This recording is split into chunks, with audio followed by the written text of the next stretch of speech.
Hello बच्चों, स्वागत है आप सभी का। आज हम प्रैक्टिस करेंगे इस एमआर के उन क्वेश्चंस की जो आपके एग्जाम्स में, जिस तरीके के क्वेश्चन आपके एग्जाम्स में आते हैं। जैसे कि पुरानी कहावत है कि बूंद बूंद से घड़ा भरता है, वैसे ही आप यहाँ पर सीखते रहिए और इसी तरीके से आपकी नॉलेज बढ़ती रहेगी। देखो पहला क्वेश्चन किस तरीके का आता है, fill in the blanks with is am are. अब आपने क्वेश्चन पढ़ा तो आपको क्या पता होना चाहिए कि क्वेश्चन पढ़ते ही इस क्वेश्चन में क्या करने के लिए कहा गया है। तो देखिए, फिल इन द ब्लैंक्स, इसका मीनिंग क्या होगा कि जो ये ब्लैंक्स हैं इनको फिल कीजिए और उसमें क्या फिल करना है, इज एम या आर में से फिल करना है। तो देखो कैसे फिल करेंगे। मैंने लिखा first sentence, I dash a girl, तो आपको इस डैश में फिल करना था। यहाँ मैंने पहले से फिल कर रखा है, बट आपको क्या करना है, आपको अपने अकॉर्डिंग फिल करना है कि आपको क्या सही लगता है। ठीक है, तो देखिए यहाँ पर सब्जेक्ट क्या है, आई।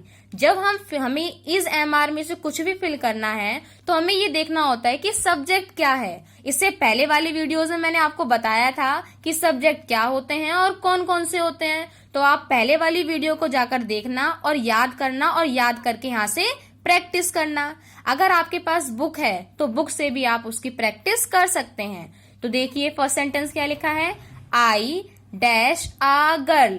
आई के साथ हमने सीखा था कि आई के साथ हम यूज करते हैं एम, तो मैंने यहाँ पे क्या फिल कर दिया, एम। सेंटेंस क्या बना, I am uh girl.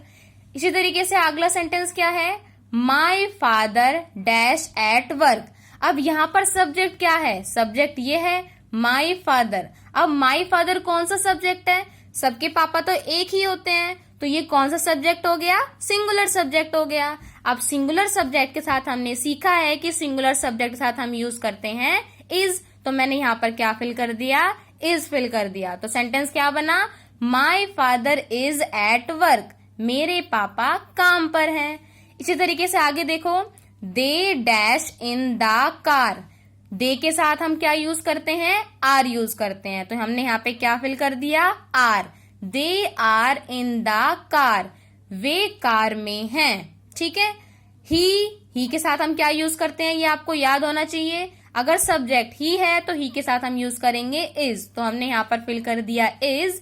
He is our good neighbour. इसी तरीके से अगला सेंटेंस देखिए, वी डैश गुड चिल्ड्रन। अब डैश में क्या फिल करना है, अब इनमें से फिल करना है, तो सबसे पहले आपको क्या देखना है, सब्जेक्ट। यहाँ पर देखो सब्जेक्ट क्या है, वी है, और वी के साथ हम क्या फिल करते हैं, आर, तो यहाँ पर हमने लिख दिया are. Cats and dogs dash pet animals. अब यहाँ पर देखिए सब्जेक्ट क्या है, कैट्स एंड डॉग्स। अब यहाँ पर एक की तो बात की नहीं गई, यहाँ पर बहुत सारी कैट की भी बात की गई है और डॉग्स की भी बात की गई है, तो ये हमारा कौन सा सब्जेक्ट होगा, प्लूरल सब्जेक्ट। अब प्लूरल के साथ हम क्या यूज करते हैं, हमेशा आर यूज करते हैं, तो हमने यहाँ पर लिखा आर। आगे देखिए, Rohit dash a strong boy. अब रोहित हमारा किसी एक पर्सन का नाम है। जब किसी एक व्यक्ति का नाम आता है तो वो सिंगुलर होता है और सिंगुलर के साथ हम यूज करते हैं इज, तो हमने यहाँ पर फिल कर दिया इज। तो Rohit is a strong boy. आगे देखिए, Tom and Jerry dash cartoon characters.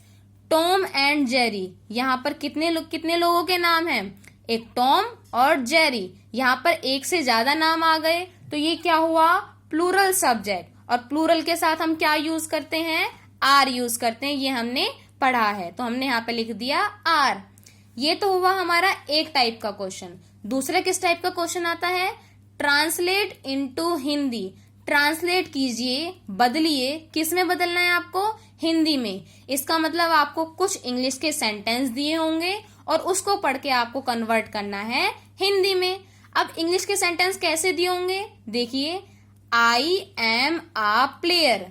अब आई एम अ प्लेयर में आप कैसे बदलोगे, सबसे पहले वही चीज, सबका हिंदी मीनिंग आपको पता होना चाहिए। सबसे आगे क्या आता है, सब्जेक्ट। आई का मीनिंग क्या होता है, मैं, तो हमने यहाँ पर क्या लिख दिया, मैं। अब एम का मीनिंग होता है, हमने पढ़ा था हूं, और आ प्लेयर का मीनिंग क्या है, एक खिलाड़ी।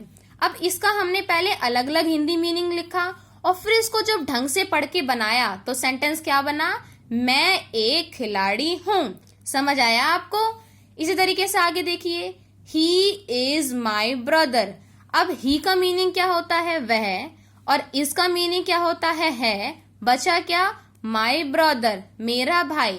इस पूरे को सही से अरेंज किया तो आपका क्या बना? वह मेरा भाई है। आगे देखिए, they are happy. They means वे, आर हमने यूज किया है के लिए, हैप्पी मतलब खुश, वे खुश हैं। Meenu is rich. अब यहाँ मीनू लिखा है, मीनू क्या है? मीनू किसी का नाम है, तो मीनू हमने यहाँ लिख दिया। इसका मीनिंग होता है और रिच मीन्स अमीर। मीनू अमीर है। समझ आया? आगे देखिए, शी इज थिन। अब यहाँ पर क्या है? सब्जेक्ट शी को हिंदी में क्या कहते हैं? वह इसका मतलब क्या होता है, और थिन का मीनिंग क्या होता है? पतली। तो अरेंज करके सेंटेंस क्या बना? वह पतली है। ठीक है, ये हुए दूसरे क्वेश्चन। अब अगला किस तरीके से क्वेश्चन आता है? Translate into English. इंग्लिश में बदलिए। इसका मतलब आपको यहाँ पर हिंदी में कुछ सेंटेंस दिए होंगे, वो आपको चेंज करने हैं इंग्लिश में। इससे पहले वाली वीडियो में भी हमने सीखा है कि हम कैसे बदल सकते हैं। तो देखिए, पहला सेंटेंस क्या लिखा है? तुम एक डॉक्टर हो।